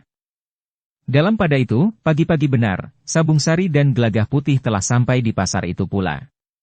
Mereka pun telah mendengar berita perampokan yang berhasil itu. Mereka pun mendengar bahwa tidak seorang pun menjadi korban dalam perampokan itu, meskipun semula Ki Saudagar dengan 5 orang yang diminta membantu menunggui rumahnya telah bertempur. Sabung Sari terkejut ketika dilihatnya kedua orang murid Ki Ajar Gurawa ternyata sudah berada di pasar itu pula. Di mana Ki Ajar? Bertanya Sabung Sari. Murid yang tertua itu pun termangu-mangu sejenak. Namun kemudian ia pun berdesis. Kami berpisah dengan guru untuk tidak menimbulkan kesan bahwa kami selalu bertiga sebagaimana terjadi di rumah saudagar itu. Sabung Sari mengangguk-angguk. Tetapi ia masih bertanya. Di mana Ki Ajar sekarang? Sudah kembali ke Sumpio. Kami berdua diminta untuk pergi ke pasar karena guru yakin, tentu ada 1-2 orang di antara kita berada di pasar ini, jawab murid yang tua itu. Kami berdua telah datang pagi-pagi sekali. Mungkin kalian akan berjumpa juga dengan Rumeksa dan Pranawa, jawab Sabung Sari. Kedua murid Ki Ajar itu mengangguk-angguk. Tetapi mereka pun kemudian telah berpisah lagi dengan Sabung Sari dan Gelagah Putih. Sebenarnya lah seperti yang dikatakan oleh Sabung Sari, bahwa kedua murid Ki Ajar itu pun kemudian telah bertemu pula dengan Rumeksa dan Pranawa. Dalam pada itu, Sabung Sari dan Gelagah Putih pun telah meninggalkan pasar itu dan berjalan-jalan di dalam kota.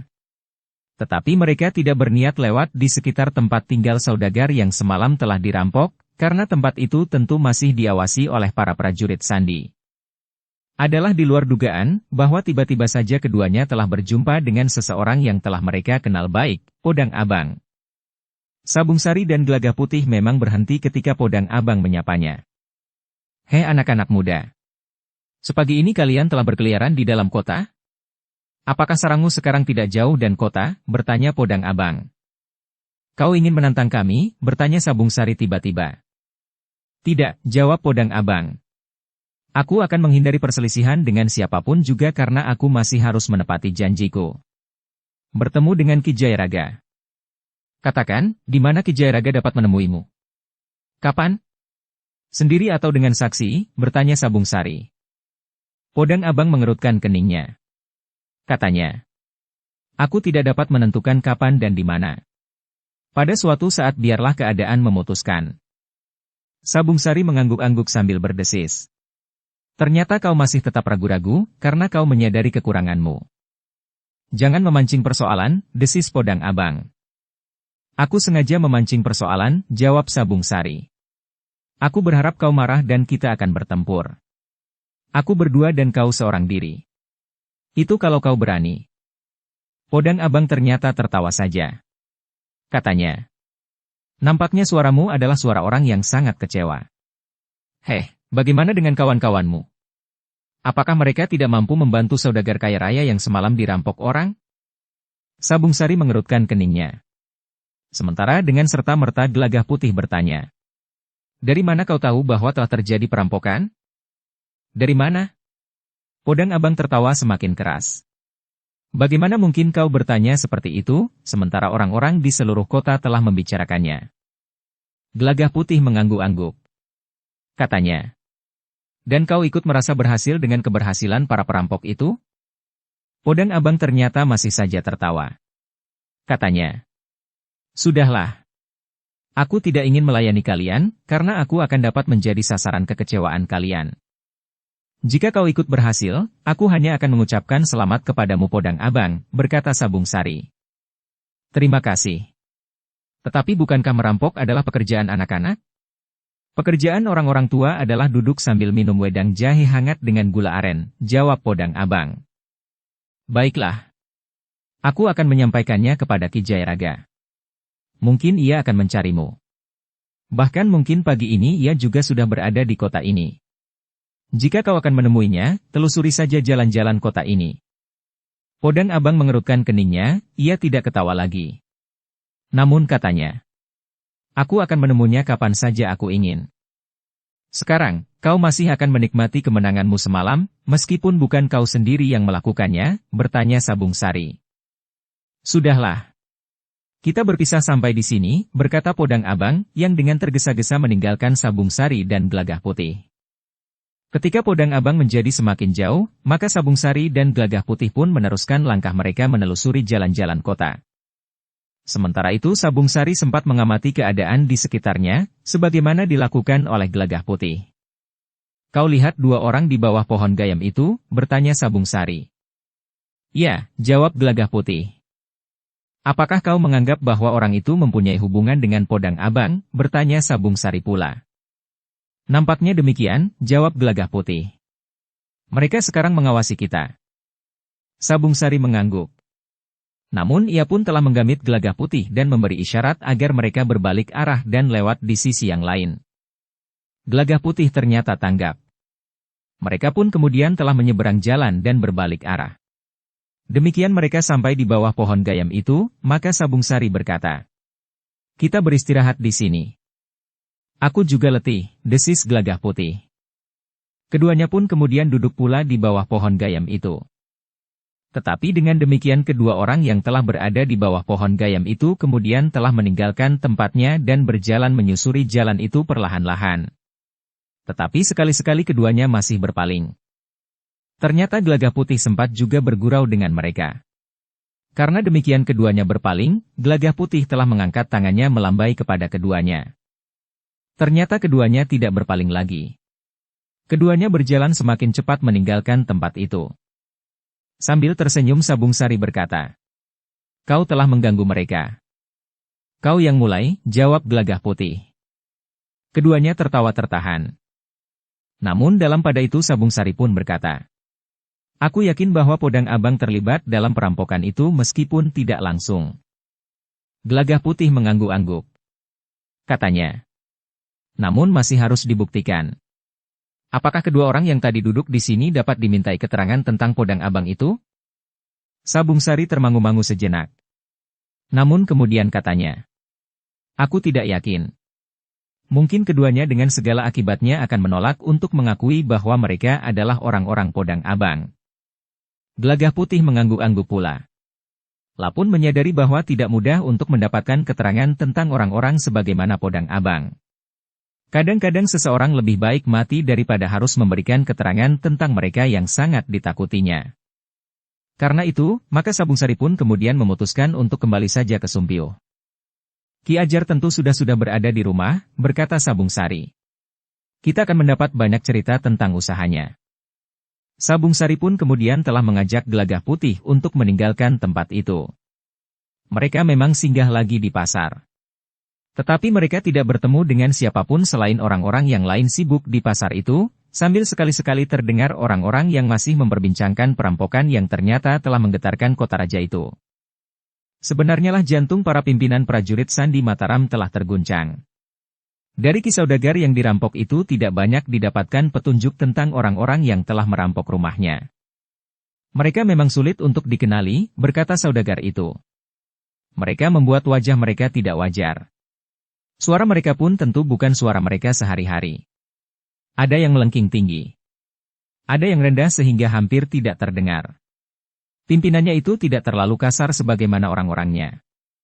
Ketika aku minta sebuah di antara kerisku ditinggal, ia pun tidak berkeberatan." 3 orang perwira prajurit Sandi yang berbicara langsung dengan Ki Saudagar memang tidak mendapatkan keterangan yang memuaskan. Tetapi mereka pun dapat mengerti, Ki Saudagar tentu menjadi bingung dan bahkan cemas tentang keselamatannya. Apalagi ketika ia telah dibawa meloncati dinding kota. "Hanya orang-orang yang berilmu tinggi yang dapat melakukannya," berkata salah seorang di antara para perwira itu. Yang lain mengangguk-angguk. Seorang perwira yang bertubuh tinggi dengan kumis tipis berkata, "Ya, tentu orang-orang berilmu tinggi. Untuk sementara maka para petugas Sandi masih harus menerima kenyataan itu. Mereka mengalami kesulitan untuk melacak para perampok yang telah mengguncang kota raja itu. 2 kali terjadi perampokan besar. Namun mereka masih belum menemukan jejaknya sama sekali." Dalam pada itu, menjelang matahari turun ke Cakrawala di sisi barat, orang-orang yang tergabung dalam kelompok Gajah Liwung yang dipimpin oleh Sabung Sari itu pun telah berkumpul. Termasuk Ki Jayaraga. Mereka mulai mendengarkan cerita Ki Ajar Gurawa dalam peranannya sebagai Kertadangsa. "Aku sekarang telah menjadi keluarga mereka," berkata Ki Ajar Gurawa. "Karena itu, aku harus mempunyai rumah sendiri." "Maksud Ki Ajar?" bertanya Sabung Sari. "Untuk sementara aku akan tinggal di sebuah rumah yang tidak terlalu jauh dari kota raja. Aku akan membeli rumah meskipun kecil. Pada suatu saat, para pemimpin perampok itu tentu akan datang ke rumahku untuk meyakinkan, apakah aku memang pantas untuk mereka jadikan anggota sepenuhnya," jawab Ki Ajar. Para anggota Gajah Liwung yang lain agaknya dapat mengerti niat Ki Ajar itu. Dengan demikian maka mereka sama sekali tidak berkeberatan. Namun mereka harus mempunyai jalur berhubungan yang tetap. "Kita masih tetap memanfaatkan pasar untuk saling berhubungan," berkata Ki Ajar Gurawa. "Ya. Setiap pagi tentu ada di antara kami yang berada di pasar," berkata Sabung Sari kemudian. Dengan demikian disepakati bahwa Ki Ajar Gurawa akan memisahkan diri, khususnya untuk menelusuri jalur yang masih gelap antara kelompok yang juga menyebut dirinya Gajah Liwung dengan Podang Abang, dan terutama dalam hubungannya dengan Gunung Kendeng dan Pati. Sementara itu, Ki Ajar pun telah menunjukkan bahwa ia telah mendapat bagian yang cukup dari hasil kejahatan yang mereka lakukan semalam. "Jadi bagian itu langsung diberikan kepada Ki Ajar?" bertanya Sabung Sari. "Ternyata demikian yang telah mereka lakukan. Tetapi agaknya hanya kepada kami bertiga saja bagian dari hasil kejahatan itu diberikan."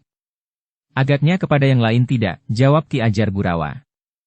Lalu kapan lagi hal seperti itu dilakukan? Bertanya Gelagah Putih. Setelah sepekan aku diminta untuk datang lagi ke rumah Ki Ranggaranawandawa, jawab Ki Ajar. Para anggota Gajah Liwung itu pun mengangguk-angguk. Sementara Ki Jayaraga pun berkata, ternyata Ki Ajar masih belum dianggap keluarga penuh, karena masih diperlakukan lain dengan anggota-anggota yang lain, meskipun agaknya Ki Ajar telah mendapat kepercayaan sepenuhnya. Karena itu maka aku sependapat dengan Ki Ajar, bahwa dalam pekan ini Ki Ajar harus sudah mempunyai rumah sendiri. Itu pun harus ada kesan, bahwa rumah itu bukan rumah baru baginya. Yang lain mengangguk-angguk. Dengan nada rendah Sabung Sari pun berkata, baiklah. Kita akan segera berpisah. Tetapi kita sudah menentukan di mana kita akan dapat berbicara dan berhubungan selama itu. Bukankah kita tidak akan mengorbankan orang untuk kedua kalinya? Aku masih minta dipertimbangkan, berkata Ki Ajar, jika hal itu masih diperlukan, aku mohon pengertian. Tetapi aku berjanji, bahwa tidak akan ada korban jiwa. Sabung Sari mengangguk-angguk.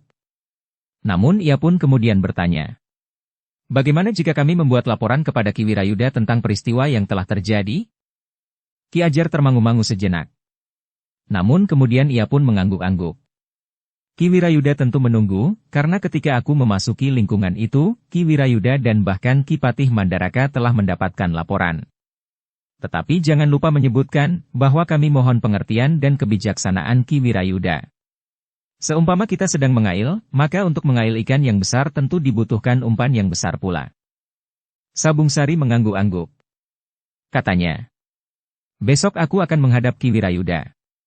Aku akan masuk kota pagi-pagi benar, bersama dengan orang-orang yang akan pergi ke pasar untuk menjual hasil kebun mereka. Demikianlah, maka di hari berikutnya Sabung Sari dan Gelagah Putih telah pergi ke kota raja untuk menemui Ki Wirayuda. Mereka sadar bahwa mereka harus sangat berhati-hati agar tidak diikuti oleh orang-orang yang telah mengenal mereka, terutama Podang Abang sendiri. Ternyata di saat matahari terbit, keduanya telah diterima Ki Wirayuda. Mereka pun yakin bahwa tidak ada orang yang telah melihat keduanya masuk regol halaman rumah salah seorang perwira prajurit Sandi itu. Dengan terperinci keduanya telah memberitahukan kepada Ki Wirayuda tentang keikutsertaan Ki Ajar dalam perampokan yang telah terjadi di rumah Ki Sudagar. Kenapa kalian tidak memberitahukan hal itu kepadaku sebelumnya? Bertanya Ki Wirayuda. Bukankah dengan demikian kita akan dapat menangkap sekelompok orang yang akan dapat kita pakai sebagai rambatan untuk menelusuri kelompok mereka dalam keseluruhan? Ki Ajar meragukannya, jawab Sabung Sari. Bahkan mungkin mereka akan berpegang pada satu sikap, bahwa mereka tidak mempunyai hubungan dengan kelompok yang manapun juga. Tetapi kita akan mempunyai alasan dan bahkan bukti, untuk menangkap Ki Rangga berdua yang terlibat langsung dalam perampokan itu. Ki Wirayuda, agaknya kedua orang Rangga itu pun bukan orang yang bertanggung jawab sepenuhnya.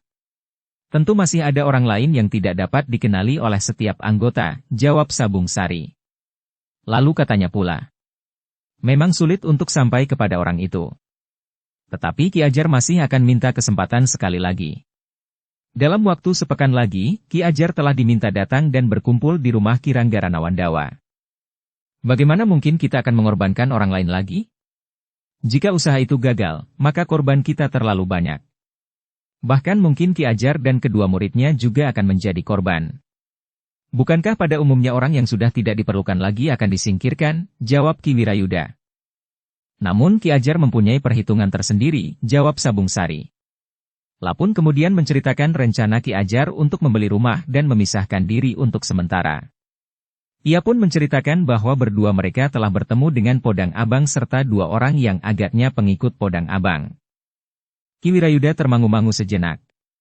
Namun kemudian ia pun berkata, para penghuni kota raja telah menjadi gelisah.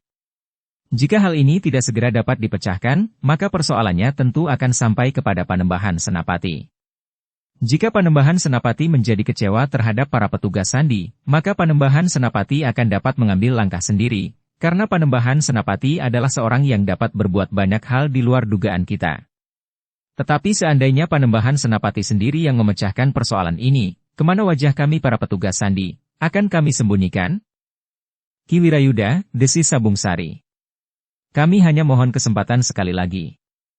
Untuk selanjutnya, maka kami akan memenuhi segala perintah Ki Wirayuda. Mudah-mudahan yang sekali ini dapat berhasil. Berhasil mendapatkan harta benda sebanyak perampokan yang dilakukan atas Ki Saudagar itu, desis Ki Wirayuda. Tidak, bukan itu maksud kami, jawab Sabung Sari. Ki Wirayuda termangu-mangu sejenak. Namun agaknya ia sendiri sedang membuat pertimbangan-pertimbangan. Namun tiba-tiba saja Ki Wirayuda itu berkata, "Kalian menunggu di sini. Aku akan menghadap Ki Patih." Sabung Sari dan Gelagah Putih saling berpandangan sejenak. Namun kemudian Sabung Sari pun berkata, "Baiklah Ki Wirayuda. Kami akan menunggu di sini."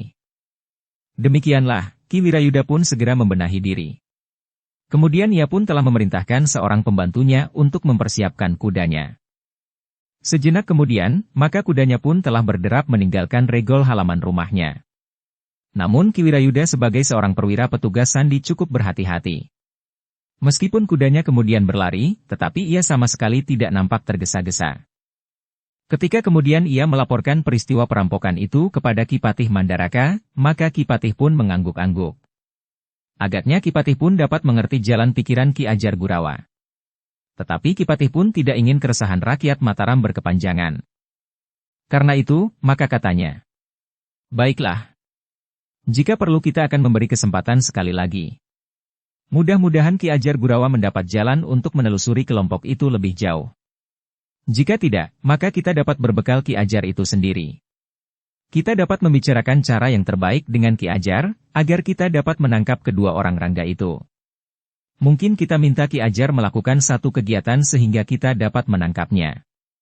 Ki Ajar tentu akan kita minta berbicara sebagai saksi tentang kedua orang rangga itu, bahwa keduanya memang terlibat." Ki Wirayuda mengangguk-angguk.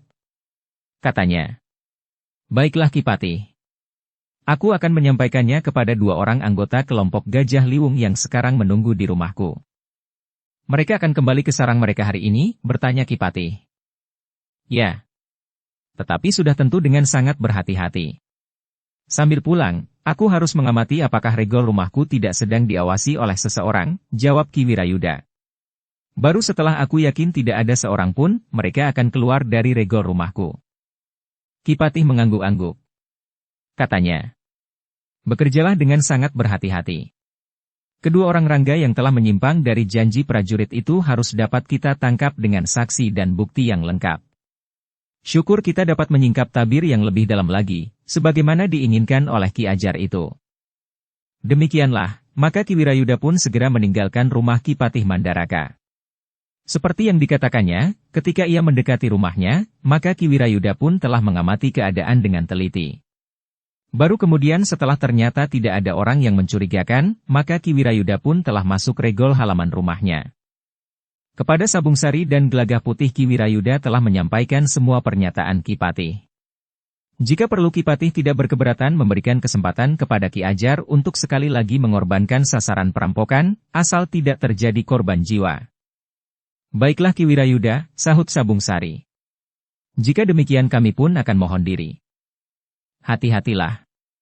Nampaknya kita sudah mendekati permainan terakhir," berkata Wirayuda.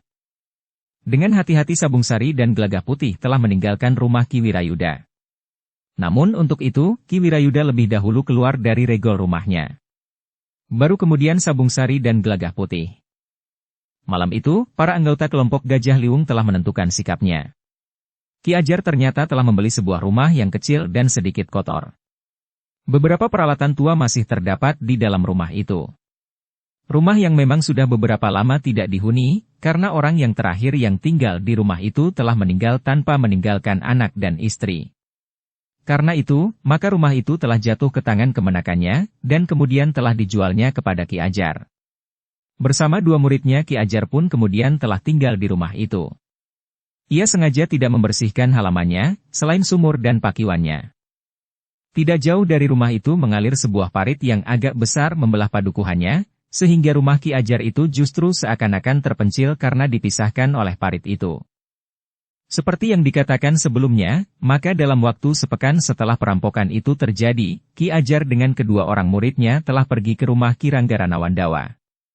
Ternyata Ki Ajar Gurawa yang dikenal dengan nama Kerta Dangsa itu benar-benar telah mendapat kepercayaan dari Ki Rangga dan Dipacala. Kerja mereka yang terakhir itu dinilai berhasil dengan baik, meskipun beberapa orang yang terbiasa melakukannya sedang tidak ada di sarang mereka.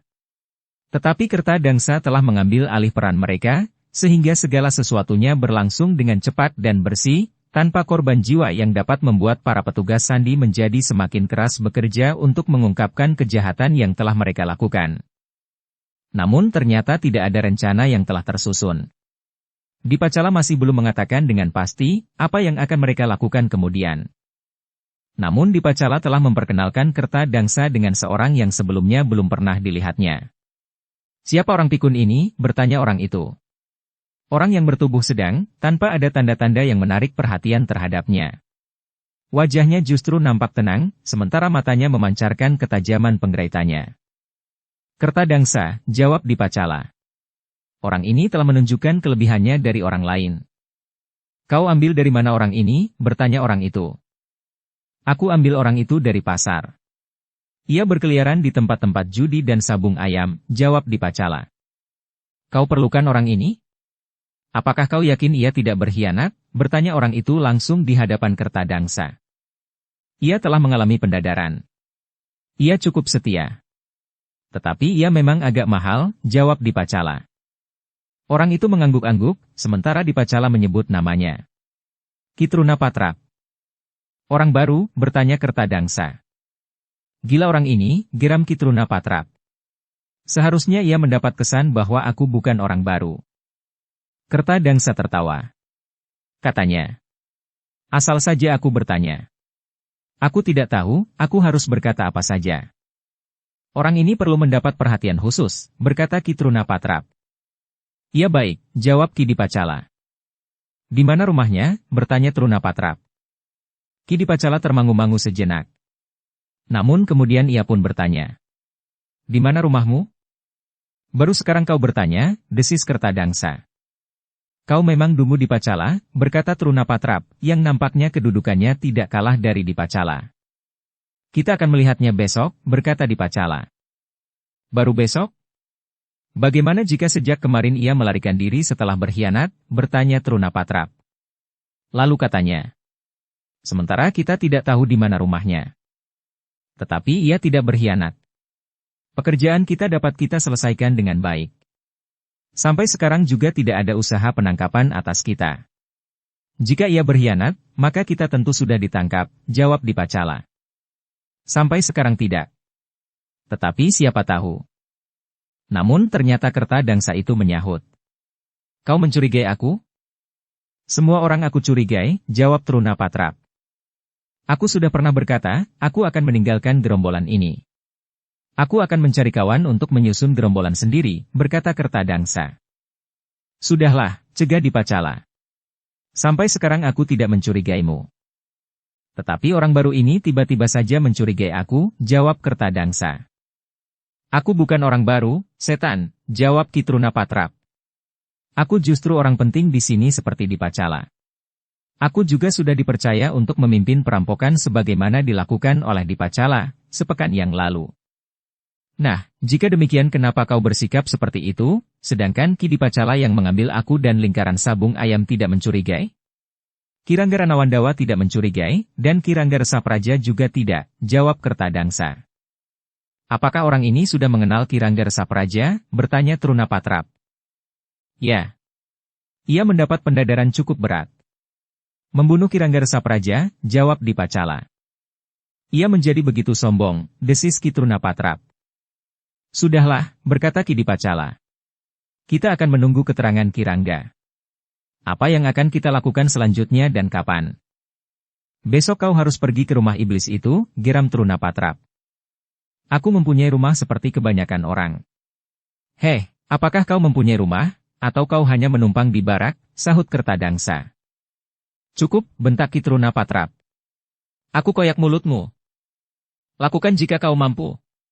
Kertadangsa pun menjadi garang. Matanya bagaikan akan meloncat dari pelupuknya, sementara nafasnya justru menderu dengan cepat. Tidak lewat hidungnya, tetapi lewat mulutnya. Wajah Trunapatrap menjadi bertambah tegang. Hampir di luar sadarnya ia berkata kepada Ki Dipacala, "Orangmu telah berani menghina aku. Karena itu, biarkan orang-orangku." Aku justru berharap bahwa kita akan bekerja bersama. Tugas kita akan menjadi semakin berat, berkata Dipacala. Tetapi jangan hinakan aku seperti itu, berkata Trunapatrap. Kau jangan mulai dengan sikapmu yang angkuh, jawab Dipacala yang menjadi tidak sabar. Kau bela orang pikun itu, bertanya Trunapatrap. Aku dan Kiranggara Nawandawa telah mengambilnya, berkata Ki Dipacala. Aku tidak melihat cacat-cacat seperti yang kau katakan. Baiklah, berkata Trunapatrap. Lalu katanya kepada Kertadangsa. Menjadi kebiasaan kami untuk sekali-sekali menguji kemampuan. Dengan demikian kita akan dapat saling menghormati. Tataran kemampuan kita menjadi jelas. Seperti aku dan Dipacala dianggap mempunyai tataran kemampuan yang setingkat. Bukan saja kemampuan dalam olah kanuragan, tetapi juga kemampuan berpikir dan menentukan sikap. Bagus, berkata Kertadangsa. Itu lebih baik. Aku akan berterima kasih jika kau sempat menguji kemampuanku, meskipun aku pernah mengalami pendadaran. Kita akan mempergunakan sanggar terbuka di belakang rumah Kirangga ini, berkata Trunapatrap. Tetapi jika karena itu kau terlanjur mati, itu bukan salahku. Terima kasih atas penjelasan itu, berkata Kertadangsa. Karena aku pun akan mendapat hak yang sama. Jika terlanjur aku membunuhmu, itu bukan salahku. Diam, bentak Trunapatrap. Kita akan melihatnya. Tetapi Dipacala mengingatkan. Sanggar terbuka itu milik Kirangga. Jika kalian ingin mempergunakan, kalian harus minta izinnya. Baik, berkata Trunapatrap. Aku akan minta izinnya. Ternyata Trunapatrap benar-benar mencari Kirangga yang masih ada di dalam. Dengan wajah gelap Kirangga menemuinya. Kau tidak sabar menunggu aku, bertanya Kirangga. Bukan, Kirangga, jawab Trunapatrap.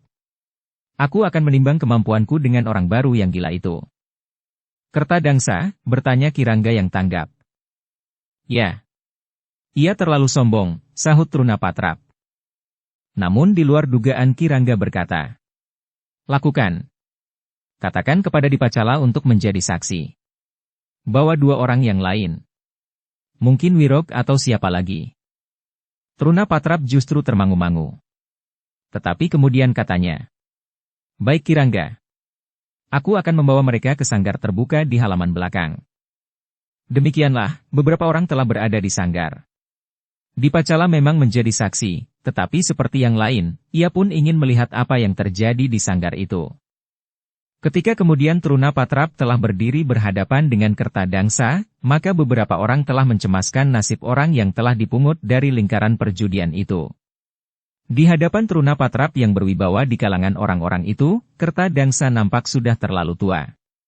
Dan ketuaan itu telah menimbulkan perasaan iba dari antara mereka. Kedua murid Ki Ajar Gurawa itu pun menjadi tegang melihat sikap Trunapatrap yang nampak meyakinkan sekali. Namun kedua murid Ki Ajar itu pun yakin akan kemampuan gurunya. Sementara itu, di dalam sanggar itu telah terdapat beberapa orang yang sebelumnya memang belum pernah dilihat oleh Ki Ajar dan kedua muridnya. Wirok yang pernah ditundukkan oleh murid Ki Ajar yang tua itu ternyata tidak mendendamnya. Ia justru bergeser mendekati kedua murid Ki Ajar itu sambil berdesis. Aku agak mencemaskan Kertadangsa. Kenapa? Bertanya murid Ki Ajar yang tua. Trunapatrap adalah orang yang memiliki ilmu yang tinggi, yang tidak kalah dari Ki Dipacala sendiri, berkata Wirok. Pamanku adalah seorang perampok yang ditakuti di masa mudanya. Namun ia kehabisan kawan yang dapat dianggap setia, sehingga ia menghentikan kegiatannya untuk beberapa lama. Karena itu, aku tidak mencemaskannya. Jawab muridnya yang tua. Tetapi kau belum pernah melihat kemampuan Trunapatrap, berkata Wirok. Tetapi Ki Dipacala sudah, jawab murid Ki Ajar itu. Belum, sahut Wirok. Di rumah saudagar kaya itu, Ki Dipacala tidak berbuat apa-apa. Murid Ki Ajar itu pun terdiam, ia memang belum pernah melihat kemampuan Ki Dipacala, apalagi pada puncak ilmunya. Sehingga dengan demikian maka ia pun tidak dapat mengukur kemampuan Trunapatrap itu. Meskipun demikian, kedua murid Ki Ajar itu yakin bahwa gurunya tidak akan mengalami kesulitan yang parah. Namun dalam pada itu, sebelum keduanya mulai, Kiranggara Nawandawa sendiri telah memasuki sanggar itu. Dengan lantang ia berkata, aku akan menjadi saksi. Semua orang memandang kepadanya. Trunapatrap memang menjadi berdebar-debar. Dengan kehadiran Kirangga, maka harus benar-benar bersih menghadapi Kertadangsa. Namun Kertadangsa pun harus berkelahi dengan bersih dan jujur. Namun dengan tanganku, aku akan sanggup membunuhnya, berkata Trunapatrap di dalam hatinya. Jika itu terjadi, Kirangga tidak akan dapat marah kepadaku, karena hal itu terjadi di luar kemauanku. Orang tua itu terlalu lemah, sehingga terkena sentuhan tanganku yang tidak terlalu keras dan tanpa dilambari ilmu puncakku, ia sudah mati. Kirangga itu pun kemudian justru melangkah ke arena dan berkata kepada Ki Dipacala, yang sudah ada di arena pula. Kita akan menjadi saksi. Ya Kirangga, jawab Dipacala. Kita akan melihat, siapakah yang lebih kuat di antara mereka. Dalam pada itu, Trunapatrap itu pun kemudian berkata lantang. Beri isyarat, agar aku dapat mulai. Tanpa isyarat, nanti aku akan dituduh curang. Ki Dipacala tersenyum. Katanya. Aku yakin bahwa Ki Trunapatrap tidak akan curang. Hampir saja Trunapatrap itu mengumpat. Tetapi diurungkannya, karena ia segera sadar bahwa Kirangga ada di sanggar terbuka itu pula. Meskipun Kirangga sudah sering mendengar ia mengumpat, namun dalam keadaan yang benar-benar pantas untuk mengumpat. Demikianlah, maka Kiranggalah yang kemudian memberikan isyarat agar kedua orang yang akan saling menjajagi kemampuannya itu segera mulai. Ki Trunapatrap yang terlalu yakin akan kekuatannya tidak segera membuka serangan. Bahkan karena lawannya yang nampaknya sudah mendekati usia tuanya itu, Trunapatrap ingin membuat lawannya itu kehilangan kendali dan memeras tenaganya, hingga Kertadangsa itu pingsan karena kelelahan. Tetapi jika ternyata Kertadangsa itu mampu memberikan perlawanan yang berarti, maka umurnya akan dihabisinya dengan caranya yang direncanakan, agar dianggap tidak sengaja. Beberapa kali Trunapatrap sengaja membuka pertahanannya. Ia mengharap Kertadangsa itu menyerang. Untuk beberapa saat Kertadangsa pun belum berbuat apa-apa. Orang yang dianggap sudah terlalu tua itu hanya mengimbangi gerak Trunapatrap. Namun ketika kemudian dengan sengaja Trunapatrap memancing serangan dengan membuka pertahanannya lagi, tiba-tiba saja Kertadangsa itu meloncat begitu cepatnya sambil menjulurkan tangannya. Tetapi serangan itu bukannya serangan yang sungguh-sungguh. Dengan jari telunjuknya, Kertadangsa telah menyentuh dahi Trunapatrap sambil berteriak. 1. Trunapatrap benar-benar terkejut. Sentuhan itu sama sekali tidak menyakiti wadaknya. Tetapi hatinya lah yang terasa sakit sekali. Sentuhan itu benar-benar satu penghinaan baginya. Apalagi selagi Trunapatrap itu mengumpat-umpat di dalam hatinya, Kertadangsa sekali lagi menyentuh tubuhnya. Trunapatrap terkejut ketika ia mendengar Kirangga justru tertawa sambil berkata, "Nah, kau lihat, Kertadangsa benar-benar sedang bermain-main." "Licik sekali," geram Trunapatrap. "Kenapa?" bertanya Dipacala, yang sebenarnya mengerti bahwa Trunapatrap sangat merendahkan lawannya yang sudah nampak menjelang hari-hari tuanya. "Setan kau Dipacala," geram Trunapatrap. "Orang itu memanfaatkan saat-saat aku lengah." "Jika kau lengah, apakah lawanmu yang salah?" bertanya Kirangga Ranawandawa. Trunapatrap tidak menjawab. Namun dengan demikian ia pun menjadi semakin benci kepada orang tua yang menyebut dirinya bernama Kertadangsa itu. Tetapi Trunapatrap tidak lagi berani meremehkan Kertadangsa yang telah 2 kali menyentuh tubuhnya. Bahkan sekali jari-jari orang itu telah menyentuh dahinya, yang dianggapnya benar-benar satu penghinaan. Sedang sentuhan kedua dilakukan oleh Kertadangsa dengan telapak tangannya pada lambung Trunapatrap. Bersambung ke bab 388. Dukung kami dengan subscribe, follow, like, komen dan share. Terima kasih.